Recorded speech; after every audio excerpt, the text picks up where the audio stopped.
Greetings, Toastmasters, honored guests, newcomers. Tonight, I'm going to talk to you. My speech is around what everyone is familiar with, and that's religion. But the particular sector you're not familiar with. And one of the things that it asked me to do was to talk to my audience about something that's unfamiliar while connecting. So that's what I'm going to do. So let me talk to you about Unitarian Universalists. I have been a member for 21 years. I was not born or raised Unitarian Universalist. I was born and raised Catholic, went through all the sacraments that we go through because of our families. And Unitarian Universalists goes back 450 years. And it started in 1793, and it was called the American Unitarian Congregational Church in 1793. It then converted and consolidated and turned into the American Unitarian Church in 1825. And then in 1961, it was consolidated once more and called the Unitarian Universalist Association.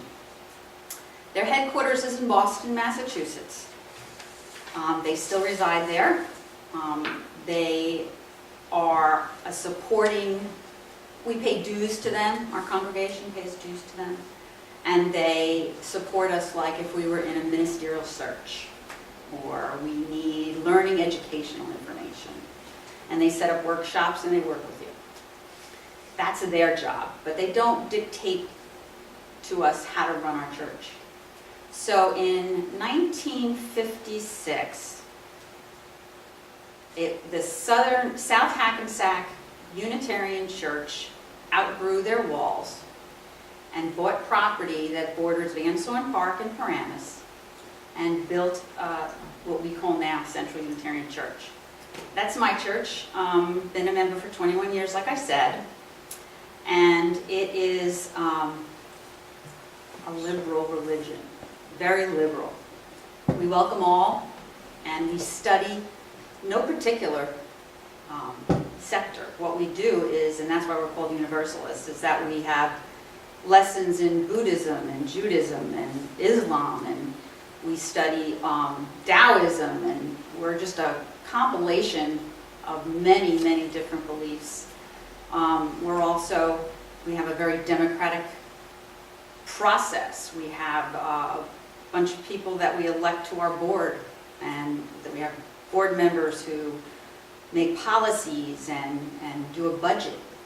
And we all vote on this stuff, and we don't have creeds. We actually have what we call a group of people that again votes on a mission statement. And that mission statement, along with our 7 principles, guide us to learning knowledge about other religions. So let me tell you a little bit on a personal note why I ended up there. How did I end up there? Well, glad you asked. So I went through a marriage, and then I went through a divorce, and I had a daughter. And my daughter was being raised just in my footprints, okay? She was baptized, she went to Catholic school, she received communion, and then it happened. She was withdrawn, she was putting on a lot of weight, she was very anxious, and I was noticing this and I didn't know why. And I said, what's going on? I got to do something here. So I hired people, I had her evaluated professionally, I found out that she has a learning disability, which I didn't know about. So she was dyslexic, and she was anxious, and she couldn't test well, and she was failing. So I went to the Catholic school, and I met with all those people, and I talked to them, and they couldn't do anything for me. Nothing. All the years of dedication, all the loyal years of being a Catholic, they couldn't do anything for me or my family. So I took her out, I was living in Rutherford at the time. I enrolled her into school, into a public school, who was great. They were great. They had everything she needed.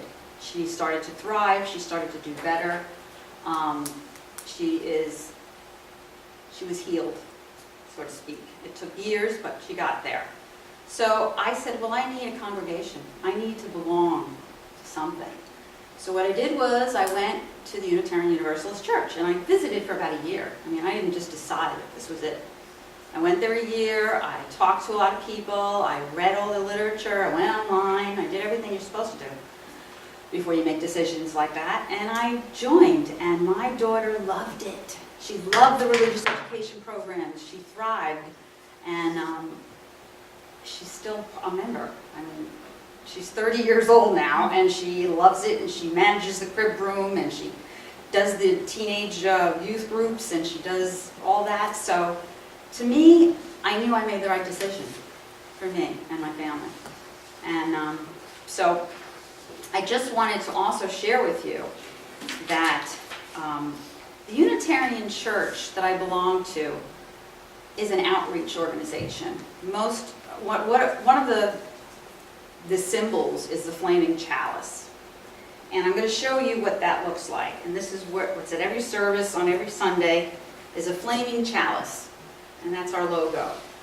And what that is it's a symbol of the divine and the within us, you know, the spark of divine within us. And it also is a symbol for service and sacrifice. And I'll tell you that this church is the most giving church I have ever belonged to, unconditionally loves you, accepts you for no matter what, and they even have a community garden in the back by Vanstone Park there that produces 900 to 1,000 pounds of produce that they give to the Center for Food Action. Every year, all of us get together, we're out there weeding and watering and picking and driving, and I'm very humbled by this church. So with that, I wanted to share with you the mission statement that I was part of the group that developed this mission statement. And we really do live by this. Just find it. I should know by heart, right?